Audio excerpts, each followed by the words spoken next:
I've noticed a lot of people have been talking about HOPECORE. Have you seen people using that word? I don't think so. Maybe once, but honestly, there's so many words thrown around for genres and stuff that I really don't actually pay attention. So, Hail Mary has been a massive success for Amazon, for everyone involved with that. They instantly put out a special book like right after. It's crazy. Oh yeah, oh yeah. So they're really profiting on that.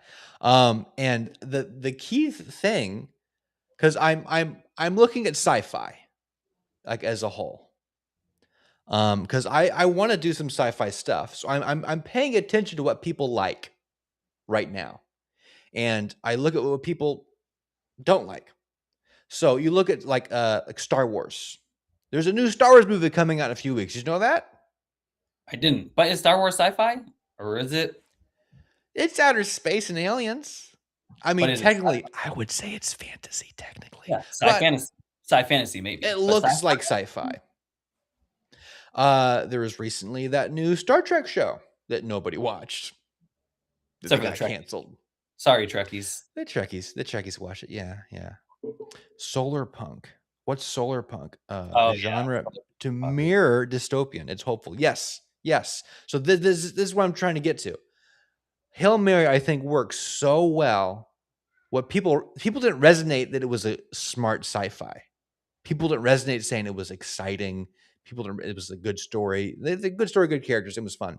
But the main thing I keep hearing is how hopeful it was, how good it made people feel, and that's not what I've always like attributed to sci-fi. If you know what I No, mean. usually it's It the feels like opposite. for the past 20 years, sci-fi is like, the corporations are doing things they shouldn't. It's not usually those sunshine and rainbows genre, but I'm Yeah, wondering if like that's what people are starting to really want, at least in the movie viewing world. I'm not books the too. book people, they like their grim darks, they like their They Games of do, but it's Thrones. changing. It is right now. We live in a dark, dark, dark time to a lot of people. We're flooded with all the darkness in media. So there actually is a trend where people are right now. Grimdark is still huge. People love it, but a lot of people Hmm. are going toward more hopeful things because sometimes you need that with the flood of everything going on, with all the issues that we're having.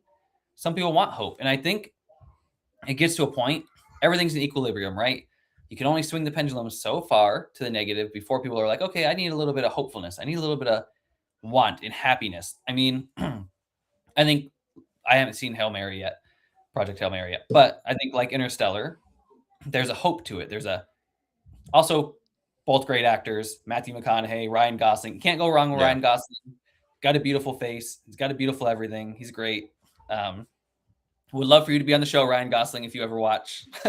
Oh, he'll be on the show. I was watching Goosebumps, like the old 90s Goosebumps the other night with my little brother, and he's 10. He's obsessed with this old Goosebumps show.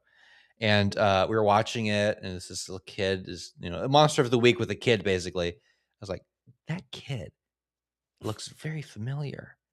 And I looked at it was freaking Ryan Gosling as a baby in Goosebumps. That's pretty crazy. And now But I okay, could it was so funny because it was just a little Ryan Gosling making all the same faces, saying all the same things, and it was funny. It was cool. but here's the thing about I think where we're going with hope.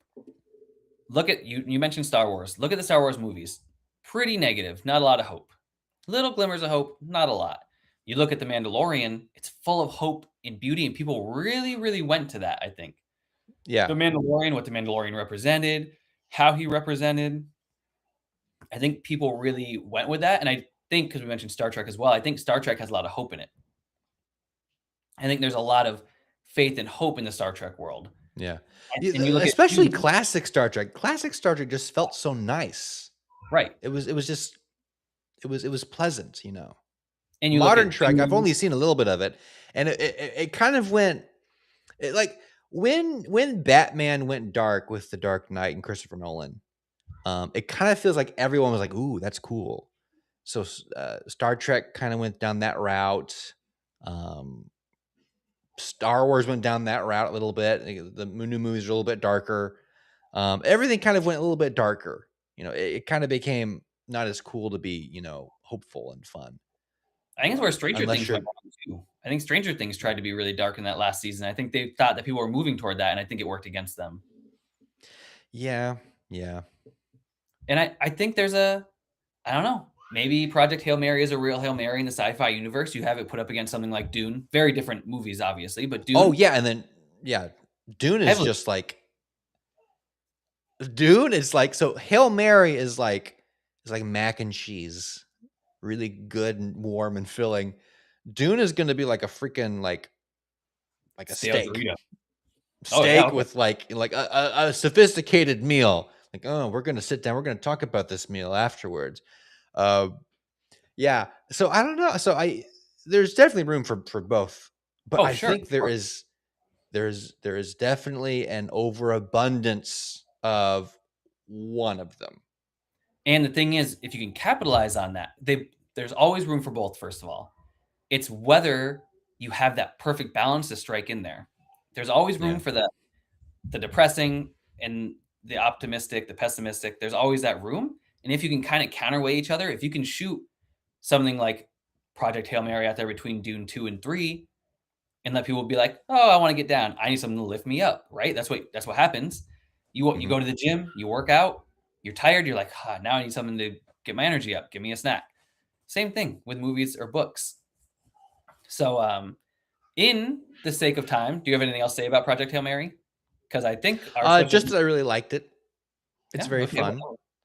well, I think the last thing I'll say kind of on this subject is I'm a little bit afraid this is gonna lead into a lot of people misunderstanding how to do it, you know? that Because always Hail happens. Mary, I think, works. It works because the story is set up to be that hopeful, uplifting thing. I feel like people are going to take a lot of stories like, okay, now I need a little bit of, I guess, hope core.